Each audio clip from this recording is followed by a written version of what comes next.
To say we are on YouTube live. You can watch us, you can see us, you can as well as listen to us, and you can join in either way. I hope you do that. Send me a text, send me a tweet, and we can chat after the news with James Kitchen. Thank you, John. Good evening. Ukraine's president has warned Russia plans to drive its war forward, wider and deeper into Europe. Volodymyr Zelensky told the United Nations it needs to stop Moscow now as its weapons get more deadly. He says suspected plane and drone incursions into NATO airspace recently show why security guarantees from allies are so important. International law doesn't work fully unless you have powerful friends who are truly willing to stand up for it. And even that doesn't work without weapons. It's terrible, but without it, things would be even worse. The Ukrainian leader also said God saved Donald Trump from being assassinated last year, following a big shift by the US leader on his stance towards the conflict in Ukraine. Mr. Trump last night suggested Kyiv can retake all Russian-occupied territory, an apparent reversal in policy the Kremlin's described as deeply mistaken. Speaking to Times Radio, the high-profile Kremlin critic Bill Browder warned the US president is fickle. I think everyone is getting way too excited about this. I don't think that this is a well-thought-through policy that changes the way America is. I would be very happy if I'm wrong and that Trump has changed policy. That would be a great thing for Ukraine, a great thing for Europe, and a great thing for the world. But I think we're a long way away from that. And I think this is just one of his verbal flip-flops that will probably come on the other side in a couple of days. Elsewhere, a family of 3 have become the first asylum seekers to arrive in the UK as part of the government's one-in, one-out deal with France. It's as 4 migrants who arrived in Britain on a small boat have been sent back to France over the past week. A Home Office spokesperson says it sends a clear message to people smuggling gangs that illegal crossings are not tolerated.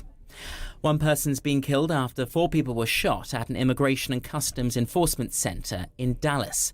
The victims were reportedly being led into a building to be processed and deported when the shooting started. The attacker, described as a potential sniper, is also dead from a self-inflicted gunshot wound. The Texas Senator Ted Cruz made this plea. To every politician who is using rhetoric demonizing ICE and demonizing CBP, stop. To every politician demanding that ICE agents be doxxed and calling for people to go after their families, stop. A Hamas official has accused Israeli forces of committing a horrific massacre in Gaza. The group's reporting 22 deaths, including 9 children, in a fresh wave of strikes. The Israeli military claimed the strike targeted Hamas militants and that its forces tried to reduce harm to civilians in the area. And as super typhoons reach China and Hong Kong after already killing 17 people in Taiwan. Nearly 1.9 million people have been forced to flee their homes in China, with flights cancelled and businesses shut. Super Typhoon Ragasa is the world's strongest storm this year. Professor Johnny Chan from the Asia-Pacific Typhoon Collaborative Research Centre says he's seeing a pattern. The intensity of these typhoons actually has been increasing, and along with it, you will have a lot more intense rainfall. So both the winds are stronger, and then the amount of rainfall is going to be even more.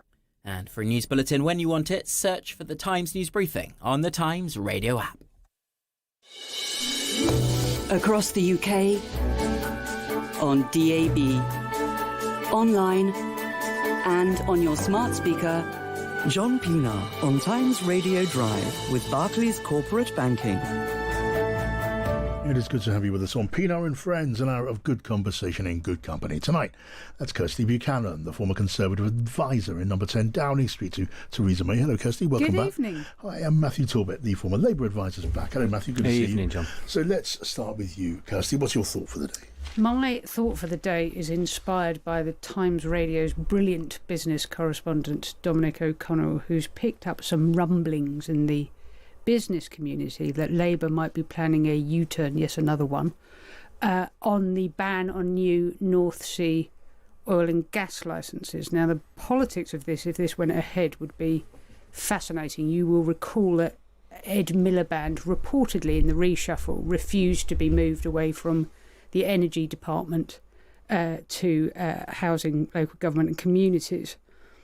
And so if this went ahead, this leaves Miliband in a pretty invidious position. He either quits because this is his flagship policy, or he's forced to defend something that he clearly doesn't believe in the face of what is going to be almost certainly an environmental backlash.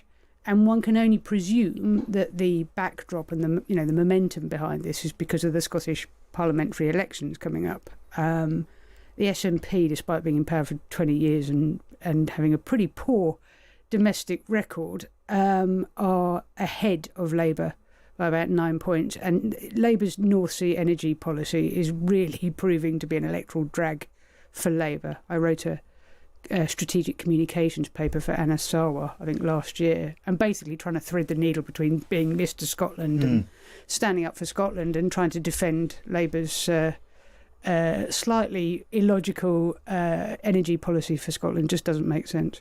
Right, Matthew, I wonder what your take is on this, on opening up or not closing down North Sea oil production, but also what that would mean inside the cabinet for Ed Miliband. I think from the murmurs I've heard from Ed and his team, there may be a slight dilution on the strategy, and they may row back on some of this sort of stuff. Whether that will prove to be true, I don't know. I think that there's also the potential, particularly where Anas and others are involved from Scottish Labour, where I wouldn't say this would dominate conference next week, but I think will definitely be a sticking point. And the Labour membership is very much in a place of being very soft left, absolutely in many ways committed to tackling climate change, moving away from fossil fuels and whatever else. But I just wonder whether there will be a little bit more pressure after Donald Trump's comments yesterday. And actually, I thought showed he really was on his best behaviour for Keir Starmer last week, the way that he was talking about us and the con of climate change and green energy. And I just wonder whether that will encourage Keir Starmer to nudge Ed Miliband away from some of the climate stuff with regards to the North Sea oil. But my understanding, it's not my strongest subject, but my understanding, Kirsty, is that it would be quite hard to try and extract because it's been dormant for so long, if that's the right word. No, the critical issue here, I worked on a paper with the British Chambers of Commerce to set up the North Sea Transition Task Force, which is effectively the British Chambers of Commerce and the supply chain. It's worth noting that only 10% of those 200,000 jobs that are supported by North Sea oil and gas industries are actually in oil and gas extraction. The rest are all supply chain. But the reality of it is that the issue isn't one of extraction. That's not the problem. The one is of investor confidence. And actually you get to a tipping point where investors just take so much away and you lose the skills, and you lose they're already getting poached to oil and gas fields in Africa and stuff, that it almost gets to a point where effectively you mothball it by inaction. The crazy part about this for me in terms of climate change is that it isn't like we won't use fossil fuels.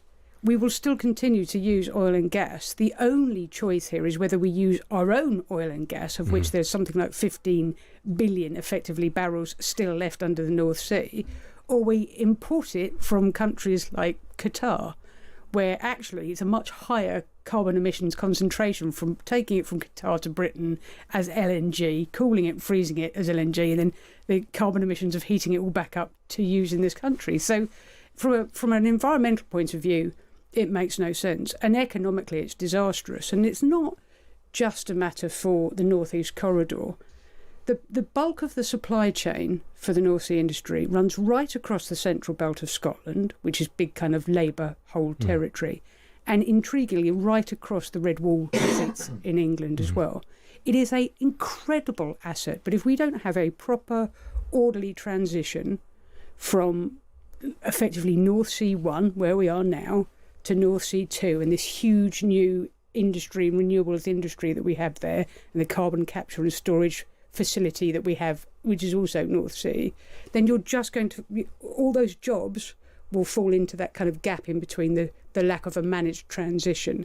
That is the problem. There's a window of opportunity here to have a smooth and orderly transition, but that window is closing pretty hard, and if they don't move fast, you're going to end up running the risk of having communities that are blighted by economic decline in the same way as the closure of the coalfields under Thatcher. Right, and Matthew, they're listening to you. Are you then picking up signals, whether explicit nods and winks, that maybe Ed Miliband, who can see this coming, no doubt, is minded to stay where he is, find a way to live with it? I think that's definitely a possibility, and I think it's whether he would like to or not is another story, but it's the electoral impact, whether that be in Scotland or elsewhere, because of the jobs that matter on this. And at the moment, the government has unfortunately at times felt like a government that's lurching from crisis to crisis, and some of it is out of Keir Starmer's hands, admittedly, when ministers aren't behaving themselves and whatever else. But they're in need of a good news story. And whether this is, the blue Labour idea of reindustrialisation and almost selling it as that, I do think that is a definite possibility. All right, Matt, your thought for the day? So my thought is, I've always, as a natural pessimist, John, felt, which is probably why I'm in the Labour Party, I was saying to Kirsty outside, there seems to be an air of inevitability at the moment about what will happen at the next election. And Nigel Farage has been very much riding the crest of a wave of pointing out, showing how easy it is in opposition to go, look, the government is dreadful, we'd be a lot better. I think Nigel Farage over the last few weeks, though, may be in danger of losing a bit of his stardust. I think there has been, and Luke Trill, sort of friend of the show, has pointed out through polling that he's made some serious missteps over the last few weeks. I thought there was the bizarre incident at Reform Conference, which I went to on the Friday and was fascinating in its own way, of platforming the sort of COVID-denying vaccine fella who was talking about how the King and Queen had apparently died and it was down to the vaccine. And I remember coming away thinking, who in Reform was asking for that? That wasn't what I picked up from members there and councillors. Nobody was talking about that sort of stuff. And then with the ILR announcement this week, I think that will prove to be less popular than they imagine. And I just wonder again, because I think the British people in this country, yes, there are concerns over immigration. I think definitely the thing that riles people more isn't necessarily the legal, it's the sort of illegal and seeing the boats. But there's a sense of fairness about this. You can't just rip up somebody's, leave to remain who's paid in or whatever and go, well, no, that's it now, basically. Maybe and the idea of splitting up families. And again, I don't know whether they're leaning in too much to this sort of very online right support and trying to make the Boris wave, this sort of online term, more mainstream. And I don't know whether that will stick. Yeah. And then again this morning, the sort of Donald Trump is very unpopular in this country. The stuff he said with RFK Jr. on vaccines and autism and paracetamol is bizarre, at the very least. And the fact that if Nigel Farage was to be Prime Minister, Donald Trump likely would have left office at that point, we hope anyway, who knows at this current juncture. So again, there still for me seems an air of inevitability, but reform, I think, are the biggest barrier to reform. And I think there's a mistake that thinking the country or their supporter base is more of the online right, or actually thinking the UK is more like the US than it actually is in this instance. But even then, I think Harvard did a poll and only 4% of Americans think that there should be restrictions on vaccines and there's too many vaccines. So he's deeply unpopular there as well. So I wonder if he's losing a little bit of his stardust in opposition. Right. I want to come back to Nigel Farage a bit later on. He made certain remarks on the video this morning which caught quite a lot of people's attention, not entirely for the right reason, perhaps, from Nigel Farage's point of view. But we're going to come to that. An air of inevitability about a reform victory at the next election. And we're just a year in. Yes, it's been quite bad. And, it's no beating around the bush, John. I'm not here to do the party line. I'll tell you what I think. And I think there has been a lack of direction. I think there was a lack of preparedness going into government. I think there was a plan to win the election. No, I'm not necessarily saying the government's done anything like a decent job, especially, but I'm saying a year in to start calling the next election, even I stretch at that one.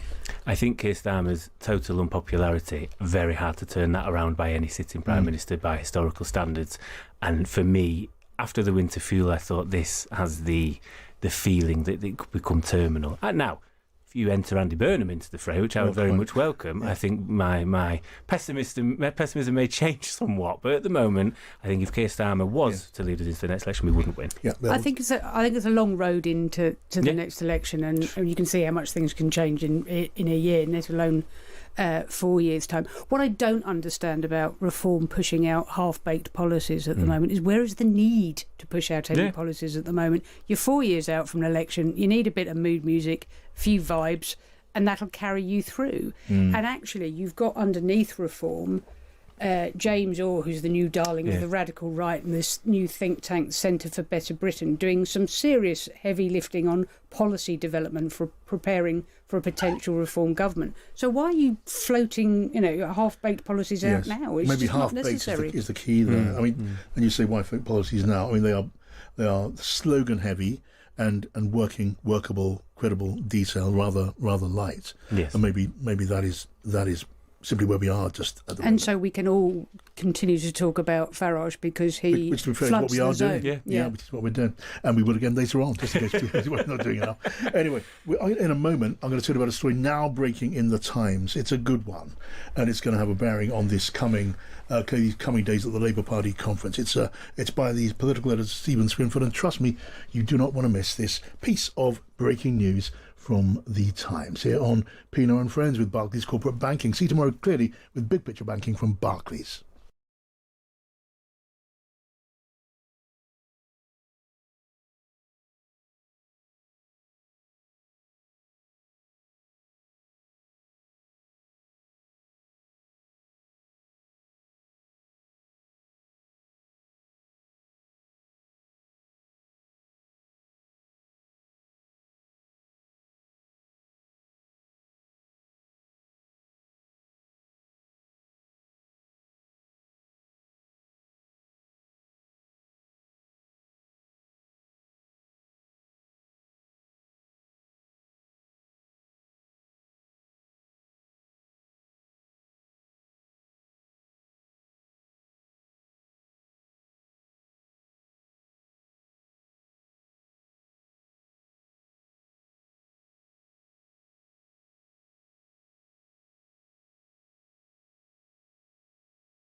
Times Radio Drive with Barclays Corporate Banking.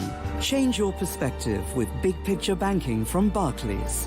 Find out more at barclayscorporate.com/The Times. Matt Torbitt is here with me on Pienaar and Friends, and so is Kirsty Buchanan.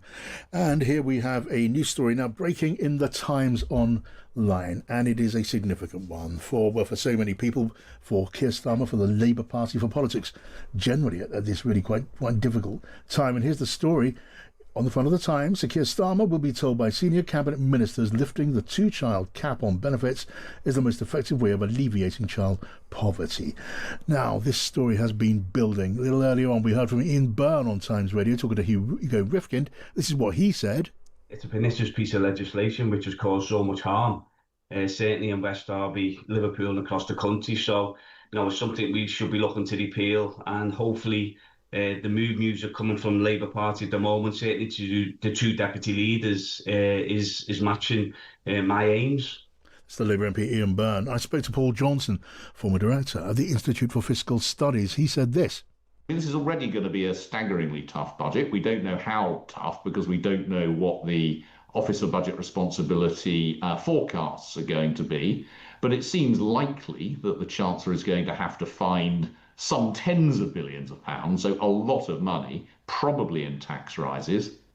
And obviously, if you scrap the two-child limit, that simply increases the pressure. And we know the pressure is already there. As I've said, they've scrapped their disability benefit changes, they've scrapped the winter fuel allowance changes. We know they're going to be paying more in debt interest, and they're probably going to be hit by a cut in the economic forecast as well. Yeah, so the last thing I think the Chancellor wants is yet more pressure through making the benefit system more generous than it is at the moment. And if she does, then that's an even bigger tax hike for everybody else. So, £3 billion is the cost of scrapping the two-child benefit cap, and that was Paul Johnson setting out how difficult that would be for the Chancellor, making the figures add up. But here it is on the front of the Times right now. The task force of ministers and officials are recommending exactly that should be done, and presenting a dilemma for Rachel Reeves, as we've been saying. Talk of a hole in the budget of maybe 20 to 30 billion pounds. How's that going to be filled? Now, with this concession, well, seemingly on the way, if the Prime Minister heeds this advice from senior ministers, from senior officials, from so much of his party, and Matt and Kirsty, he surely has to now, doesn't he? I think it'd be wise to. This is interesting. There's a lot going on here. Number 10 and number 11 aren't going to agree. The Treasury have briefed out previously that the idea of this being lifted is dead. Which is a lovely way to put it, really, considering children in poverty. Keir is at absolute pains to have a better relationship with the PLP and his backbenchers. There will be ministers, no doubt, swirling, seeing that he is under threat, potentially, and vulnerable. There's been many conversations I've had with people over the following weeks where there are certain figures on the right of the Labour Party that are going to wait to see how badly this budget lands, and if so, maybe that is the time to move. They also worried about the potential of Andy Burnham coming in. But also, he's going to need a good news story at Labour conference. The Labour membership is very annoyed at him, and I think you can see that when you look at there's only one poll at the moment, but the fact that Lucy Powell, who is not seen as the leadership choice for deputy leader compared to Bridget Phillipson, has a 17-point lead, and the membership maybe want to give the Prime Minister a bit of a bloody nose. So, and I've been wondering this for some time. What are they going to pull out the hat at Labour conference that may steal some headlines? Yes. For me, I would fall on the Ian Byrne side of things for this. No child asks to be born. And even if, the Daily Mail can trudge up some family with 15 kids and a giraffe and some aliens in the back garden and whatever else, right? These are very rare circumstances, but it is not that child's fault that it should be growing up in poverty because we go, no, you're only allowed 2 kids. I think also the other broader side of this that maybe isn't for the government at the moment, we need to incentivise people being parents because people aren't having kids either. And I don't think that's because of the cap. Again, though, how you pay for it. There's £3 billion. That's going to be about 10% of your fiscal black hole at the moment. I think at the moment I would maybe, put 1% on corporation tax. That's £7 billion. You've got change to spare there as well. Very small increase, but you get a lot of money out of it. Listen, the headlines will say Labour's bad for business. You've got to factor that in anyway. That's what people assume anyway. Business are in a foul mood as it is. They are. They might be well worth remembering how badly the Tories treated them as well, though. That isn't going to be better on the other side. Well, we can turn to the budget in a second. But Kirsty, what do you make of this news? I think it's worth bearing in mind why the benefit cap came in the first place. It was designed to incentivise people back into work. The idea from Osborne, who brought it in, was that no family should receive more in benefits than the average family receives in going out to work. And estimates are something like 70,000 families would be £20,000 better off if this cap was lifted. I take the points. The biggest split kind of emerging. There's lots of factions in the Labour Party, but it's beginning to kind of crystallise into 2 main factions: the soft left and the kind of moderates, if you like, the Starmerites, Blairites, whatever you want to call it. Lifting the cap is obviously extremely popular with the Labour membership. The latest polling, it was a while back now, a Survation poll, 8 out of 10 Labour members support lifting the cap. It's also obviously been called for by Andy Burnham's new think tank, Mainstream, former Prime Minister Gordon Brown, former Labour leader both the deputy leadership candidates. Both deputy. But is it popular with the public?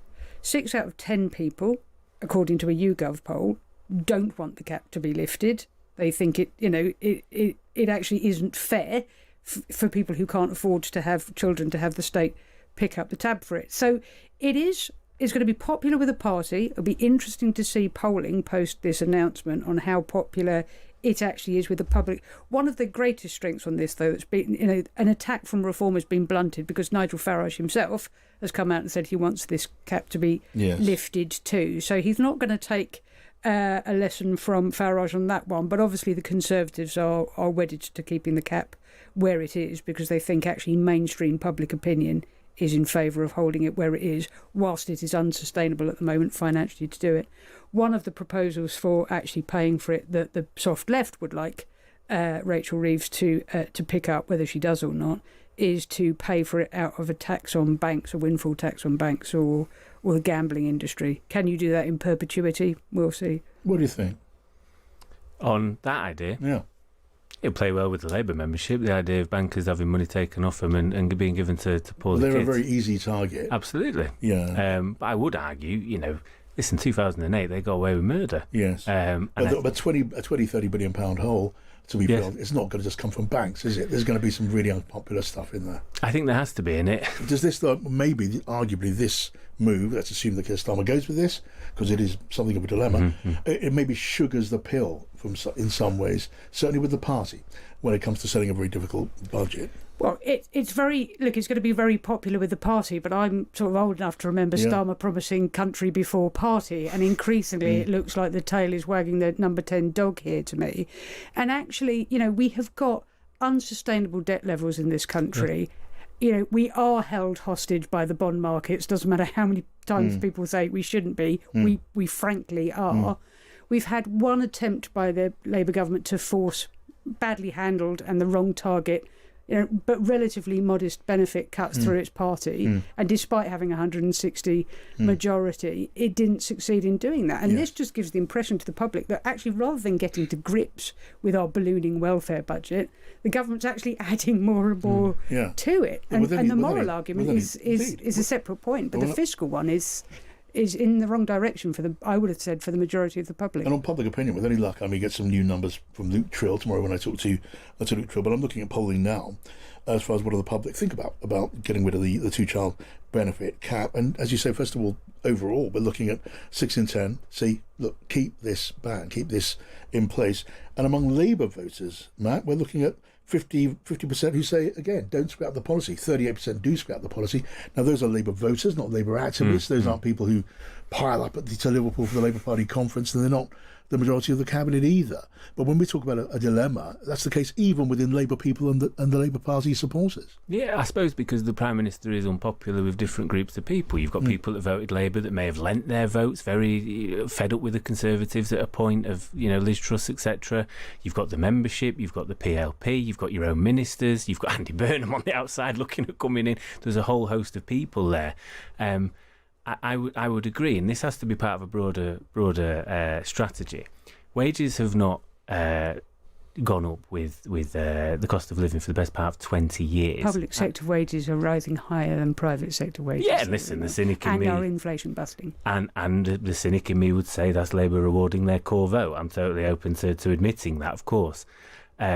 However, I do believe, you shouldn't be paid as much you shouldn't receive more money on benefits. We're in a position now where you're not even getting a graduate premium. You're getting 20% extra on your salary than you are on certain benefits. That's wrong.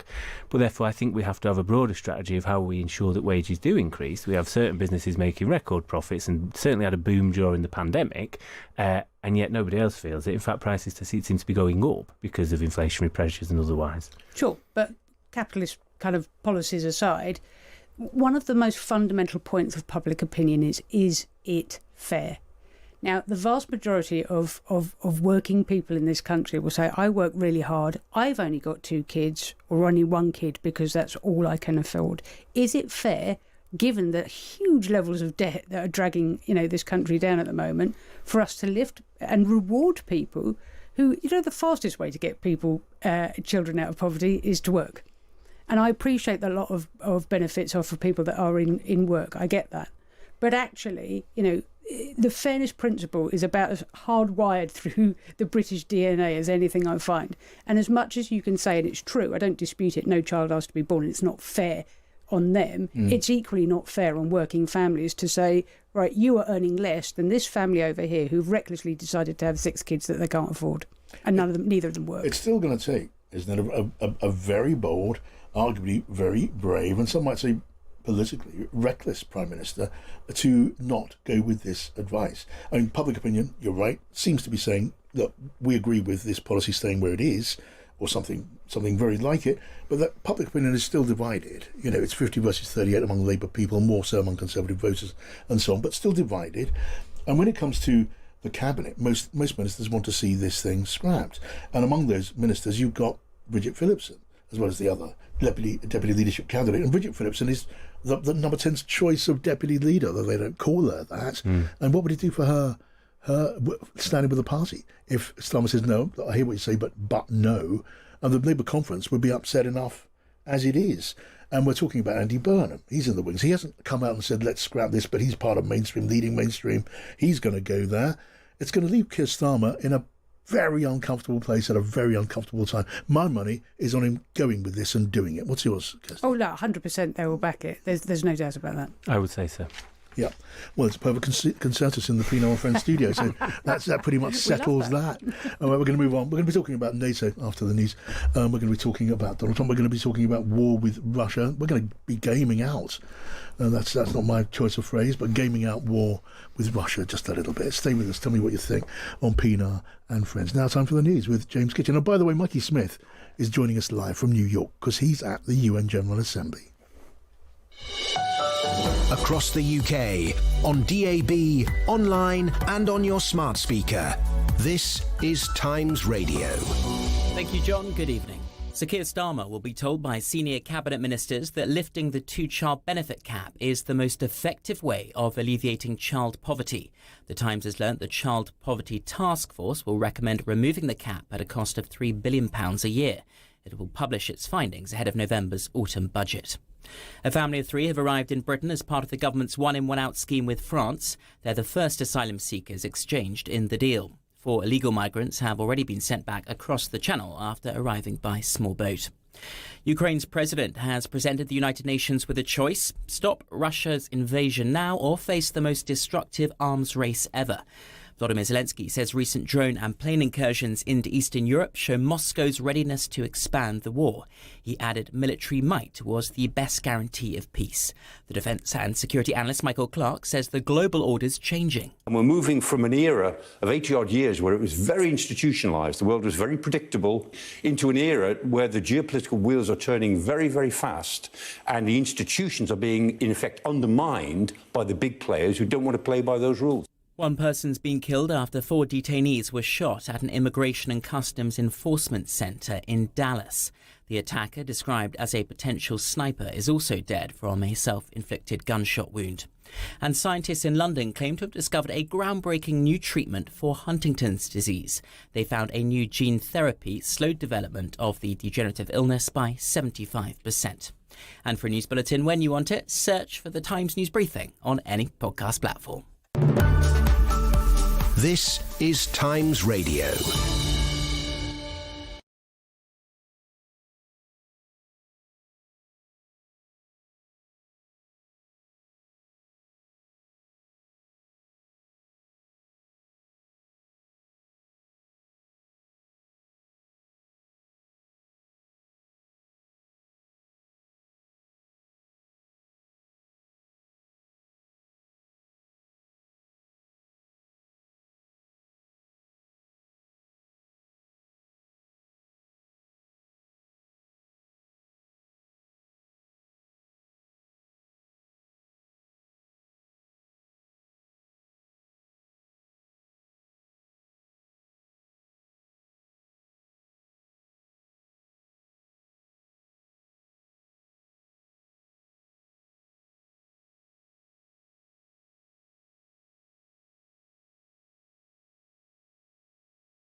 6:30 every weekday morning for your indispensable briefing on the latest politics, business and sports news of the day. Times Radio Drive with Barclays Corporate Banking. See tomorrow clearly with big picture banking from Barclays. Find out more at barclayscorporate.com/the-times. I'm John Pienaar, here with me on Pienaar and Friends. Matt Torbitt, former Labour advisor and former Conservative Downing Street advisor Kirsty Buchanan. And here is Kate, who takes over at 7. Hello, Kate. Hiya, John. Plenty going on in tonight's show. We'll cover the speech by Volodymyr Zelensky to the United Nations General Assembly today. A strong speech, and I was really struck by the fact that, in his view, diplomacy is dead and weapons are the only way forward when it comes to defeating Russia, to sending a message to any hostile actor throughout the world who has intentions similar to Russia in terms of attacking foreign territories. So that was a really strong message from him, really. How that's been digested, plus his deference to Donald Trump in his speech. Several times he mentioned the US or Donald Trump. We'll discuss that and find out how much difference that is going to make in reality. We'll talk about the suggested scrap to the 2-child benefit cap. That, as you've been reporting, John's likely to be the recommendation of the Child Poverty Task Force, set up to come up with an answer to this, as it will do so before the autumn budget. We'll be speaking to the Institute for Fiscal Studies about that, who've contributed to some of the analysis that has really led that task force to make this decision. We're living in a post-truth world, or an exaggerated version of the truth. And we've been talking a lot about that. We talked about it yesterday, of course, after that Trump speech to the UN. It's really pertinent at the moment. We've heard Nigel Farage talk about people from Eastern Europe eating swans in our national parks. Does the truth really matter? And why do we believe things are much worse than they actually are? It is apparently a natural human trait that's across countries. It's not just, countries who might be embracing a bit of populism every now and again. We'll be speaking to Peter Kellner, the former founder of YouGov and the pollster, who's written a really interesting piece about this on his Substack. Why people often think things are worse. The level of immigration, the number of asylum seekers, all worse than it actually is. Yes, Why do we yes. do that? And how do we get through that? Yes. And I think the media probably plays their role too. We are cut and thrust. We are used to fast news, spreading quickly, breaking stories, and that leads to a thirst for, I suppose, bigger stories, more dramatic storylines. And when you feed figures and statistics into that, you kind of often land on the splashiest versions of it. So, people often believe big figures, large amounts of immigration, because the bigger and splashier something is, maybe the more likely many people are, particularly people who might support Nigel Farage, for instance, are likely to believe it and latch onto it. Well, the numbers on say, migration and asylum seekers are largely accurately reported in most outlets.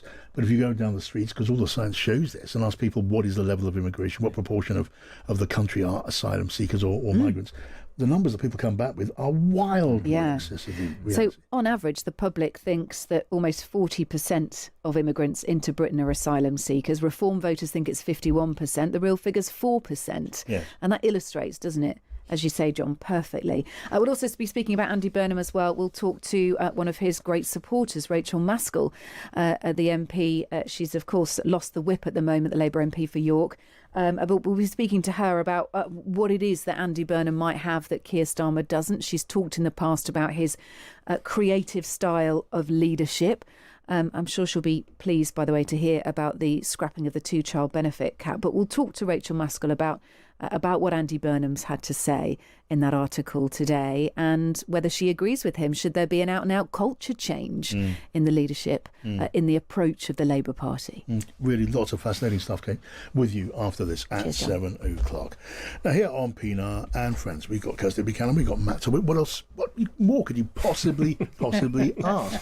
Well, one thing you might possibly ask for is Mikey Smith, and you might hope that he's in New York City at the UN General Assembly. He's on the line. Hello to you, Mikey. Hello, John. Hi, I sort of hope I haven't pulled you away from a nice hot pastrami on rice sandwich or whatever it is you were about to have for your supper. How's the General Assembly going for you? Are you getting up around the place okay? Are the escalators and the lifts working for you? The escalators have all been fine for me. The lifts were quite oversubscribed, so I took the stairs. Just like the Trumps. Nothing's too good. That's right. This was a weird situation, and it continues to be so. Everyone will have seen the footage of Donald Trump and Melania getting on the escalator and it immediately conking out, forcing them to, God forbid, climb a set of stairs. The press secretary, Caroline Levitt, made some comments suggesting that this was sabotage by the United Nations. As it turns out, the United Nations looked into it, and it turns out there was a videographer at the top of the escalator. Press the big red button. He either pressed a button, or I think what's more likely is he dropped something and it got caught in the mechanism. He's been fired. You mean the ex-videographer? You would think. And what do you make of what you've been seeing, Mikey? I'm going to get the guys' views on this as well. I mean, we heard from Zelensky today, but Donald Trump really just stole the show yesterday, didn't he? With his, what do you read into what he said? Because you can read into everything he said in different ways. That Ukraine, all of Ukraine, can be captured back. That NATO should just shoot down Russian planes going into a NATO airspace. I mean, there are different ways of reading that. What did you make of it? Because it was certainly dramatic. It certainly was dramatic. And again, if you've seen the footage of him saying that, I don't think anyone was more surprised at what he was saying than Vladimir Zelensky, who, when Trump said yes, people should, Russian jets should be shot down if they stray into NATO airspace. He just turned to him and just looked at him like, you said what? But yeah, no, it's an extraordinary thing, because all of this happens just a few hours after Donald Trump had got up before the General Assembly and basically torn strips off both the United Nations and several of the countries sitting in front of him.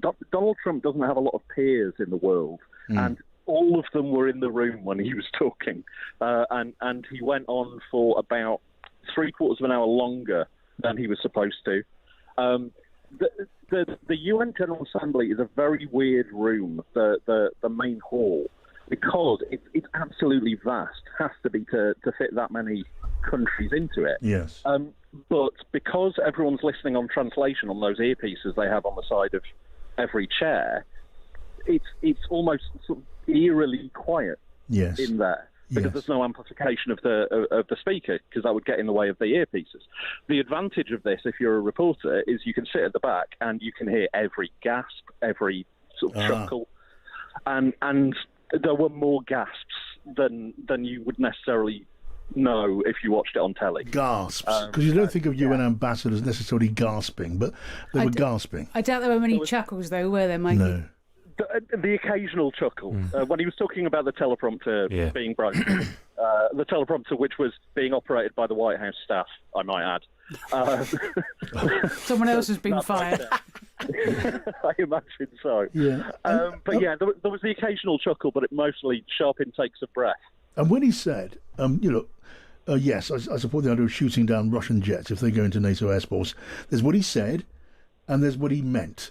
There's a view that they're not necessarily exactly the obvious thing. What was your take? Do you think he was saying, I'm now a hawk on Russia? Or was he saying, look, shoot them down, but that's your fight, not mine. It's not an American thing. Because some are saying maybe that's the take. Yeah, I think the telling bit was just after he was asked that, he was asked whether the United States would help in that. And this all came sort of a day after Yvette Cooper had been in front of the Security Council and made quite a punchy statement saying that the UK would confront Russian jets if they strayed into Allied airspace. And when Donald Trump was asked that in a bilat, his response was, "Well, we'll have to see. It depends." Right. So that's qualified. It should be pointed out that the American military is pretty present in Europe right now. And there was something north of 80,000 US troops in Europe. There was something like 40 US military bases in Europe right now. If this thing were to just blow up now, those forces are there. And the NATO treaty, which requires America to fight alongside NATO partners in the event of a war, that's there. And the signature of the United States is on it. So whatever he may have meant this is your fight, not mine. But as things stand, it's a little bit more complicated than that. Just a word on this from both of you guys. Matt? I think Where do you see this going, Mikey? From people you've spoke to this week and Trump's speech itself, where do you see the end game over the next couple of years? That is a question that I was really hoping nobody would ask me, because no one really has a good answer to it. Who knows is the honest answer. If you'd asked me yesterday whether Trump would say Russian jets should be shot down, and whether he would say Ukraine can get all of its territory back, I would have said no. And then he did exactly that. So Trump is a volatile leader. He turned up the UN, and no one really, there's no real lean towards the last person he spoke to who was nice to him. And at present, that is Emmanuel Macron and Volodymyr Zelensky. I heard someone describe Trump's intervention as strategic ambiguity, which I think is probably about right. He sees himself, I think, perhaps as mediator rather than a kind of active participant in any potential looming conflict. And despite the rhetoric, it seems to me that he still wants, NATO partners to put their money where his mouth is, rather than him actually stepping up to the plate. Yes, more of an arms dealer than an ally, essentially. Okay, guys, look, stay with us, Mikey, if you can. Great stuff. I mean, that hot pastrami on rye will still be there after the show. This is Pienaar Friends on Times Radio with Barclays Business Corporate Banking. Change your perspective with big picture banking from Barclays.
And here with me on Pienaar and Friends, Matt Torbitt, Kirsty Buchanan and Mikey Smith in New York at the UN General Assembly. We're going to stay with America. You're here with us, Mikey, so why not? Were you watching Jimmy Kimmel yesterday? I was. I stayed up late to watch Jimmy Kimmel last night. Right, and you and 14 million others, I think, eventually. The number's probably risen by now. And it was quite a thing. This feels like something of a defining moment, doesn't it, in this political struggle over free speech and the accusation of clamping down on free speech. Jimmy Kimmel was back. That was a triumph for him. 14 million people watching, multiple standing ovations. Donald Trump absolutely furious. And the curious and interesting thing about this, if we can call it that, was the reaction, Mikey, from Donald Trump, because he was astonished and angry in his Truth Social post about Jimmy Kimmel being put back into his TV slot. But then he threatened to go after ABC again, and this time it was on nakedly political grounds, wasn't it? Yes, it absolutely was. And I should say he posted that on Truth Social about an hour and a half before the show started. So, it wasn't to do with anything he said on the show. But yeah, no, there's been, endless people from the Trump administration saying, Jimmy Kimmel was pulled off the air because of ratings, not because of pressure from the administration. But Donald Trump, as he is wont to do, said the quiet part out loud. Yes. And the other thing that I think is worth remembering is that Donald Trump, and I think Jimmy Kimmel made some jokes about this during his show.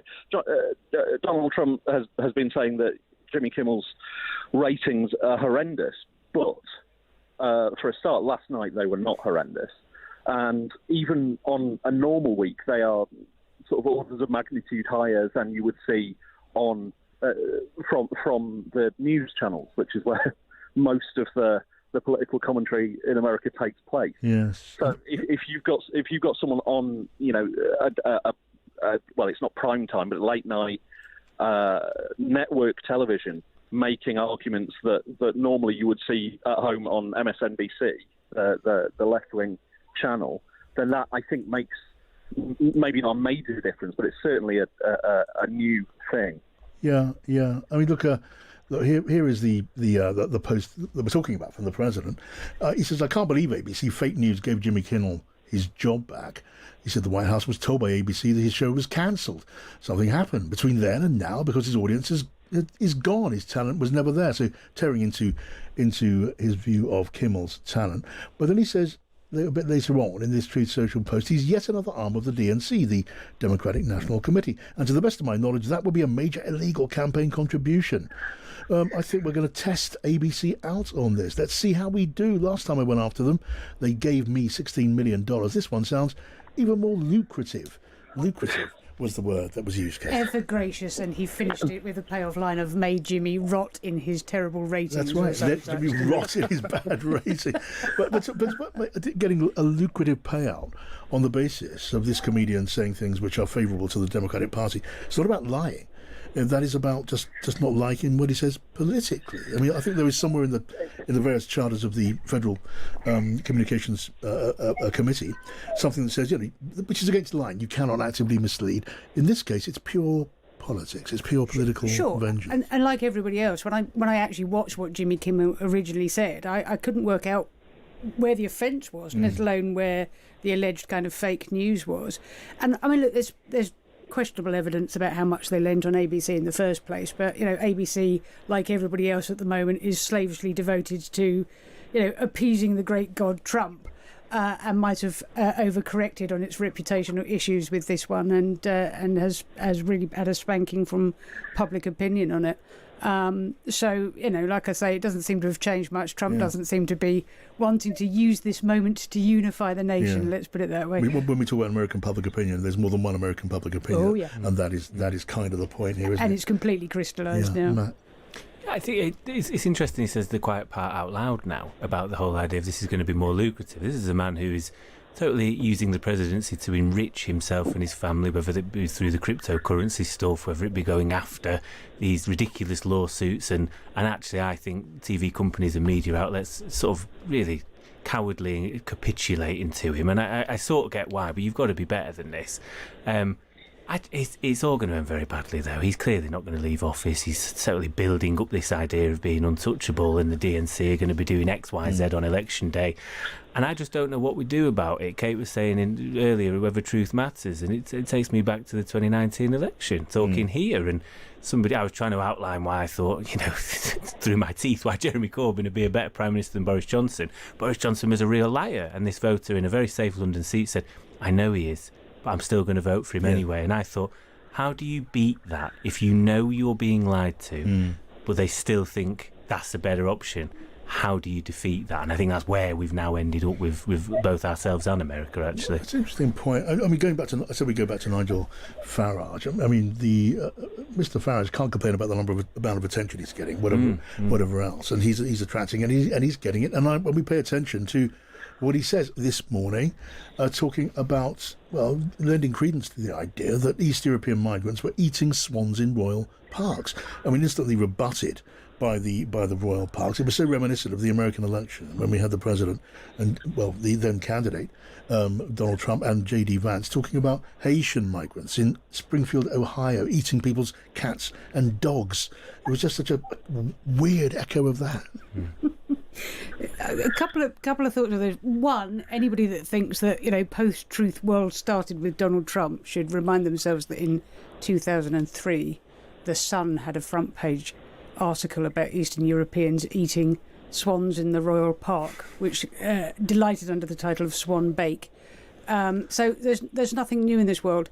I think Farage should be really mindful about taking too much from the Trump playbook here. Trump is not overly popular with kind of mainstream public opinion in this country, and this attempt to kind of capture the headlines with this kind of crazy throw-out stuff, I think, is very ill-advised. Presumably out of deference to President Trump, his friend, who he admires, that he was unwilling to criticise Donald Trump's very public statement that Tylenol, paracetamol as we knew it, is possibly a cause of autism in unborn babies. He said he doesn't take sides in science. And I said a short while ago, and where does he stand on leeches in medical practice? But then a few of our listeners wrote in and pointed out that leeches are used in medical practice. So that told that me. Shot you down take a side then, John, should you? Mikey, what do you reckon? What do I reckon about Nigel Farage and paracetamol? I think the most compelling argument that I've seen is that this has all apparently been brought in by Donald Trump because there's been a massive increase in autism rates in American children, and if that was caused by paracetamol, you should really have seen a massive increase in pregnant women using paracetamol, and there hasn't been. There's been a reduction. So I'm really not sure where they get this from. I mean, as far as the increase, I think isn't there a reasonably solid view that the increase in recorded instances of autism in new babies has to do with just changes in diagnosis, that it's more widespread, it's more effective, more cases are being found. So pretty much as simple as that. Almost certainly. I mean, one of Donald Trump's big arguments during his deeply weird press conference on Monday was that you almost see zero cases of autism among the Amish community in the United States. The other thing, of course, that the Amish community have very little of in the United States is modern diagnostic techniques. There is also apparently in Pennsylvania an entire medical facility that is set up to treat Amish people with autism. So there are so many ways you can fact check this and find what was said on Monday and since lacking. Yes. But you wonder if that's just giving it oxygen. But I also wonder what difference it's going to make to public opinion. I'm always wary about predicting public opinion because the people who decide currents of public opinion are the public, and you know what's moving when you see it moving in proper scientific opinion polls. But you made the point earlier on, because people don't just go by weighing data in reaching decisions about what's going on. I mean, Kate was telling us about wildly distorted views of what is actually going on in the country compared to the facts. And when it comes to this argument, or arguments like this, maybe people just take the bit, in the words of Art Garfunkel, they listen to the bit they want to hear and disregard the rest. Sure. I mean, a few years ago, Frank Luntz came to, and I was one of a few people who was invited to meet him in advance of this tour he was doing, where he was warning that what was happening in America was going to come here. In what respect was he talking? In this kind of the increasing polarisation of public debate and the calcification of the tribes, if you like. And I said to him, well, I don't think it will be as bad here because we're British, you see, and we're kind of naturally this and no further. We're very kind of sensible, reasonable people. And he said, well, you've got greater faith in the British public than I do. Really? And it increasingly kind of resonates with me, that conversation. It's almost impossible now to have a conversation with that kind of those two tribes in the middle, on the extremes, with anything based on evidential fact. It's all values and vibes. Yes. And that bit of the playbook of Trump, where it matters more who you kind of hang out with and which podcasters endorse you, then actually what's coming out of your own mouth, Yes. I think is also beginning to play out in this country. It's all very alarming. Yeah, I mean, my mind drifts back very often to a conversation many years ago with the great Ken Clarke, who's still with us. He's still there, still a great man, and he shared his view, which he said had guided his political life, that the British people recoil from extremism. And I sort of believed that then. I want to believe that now. Me too. I'm not maybe quite as confident about that as I once was. I guess we will see, won't we? That's it from us for tonight anyway. Matt and Kirsty, thank you so much. Our producer was Sophia Johansson, Robin Warren on the keyboards. I'm back tomorrow and Kate Sutton next here on Times Radio. Across the UK, on DAB, online and on your smart speaker. This is Times Radio, the voice of the Times. Thanks, John. Have a great night. It's 7 o'clock. This is the evening edition with Kate Borsay. Coming up. If a nation wants peace, it still has to work on weapons.